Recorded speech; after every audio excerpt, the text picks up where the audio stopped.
The Health Ministry is reviewing feedback from a public consultation on ways to cut Singaporeans' sugar intake, particularly from prepackaged sugar-sweetened beverages.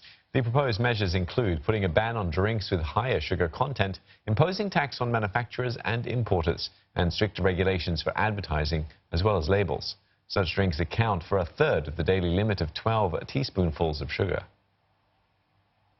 We are reviewing the feedback. We received feedback from over 4,000 members of the public as well as from the SSB and media industries.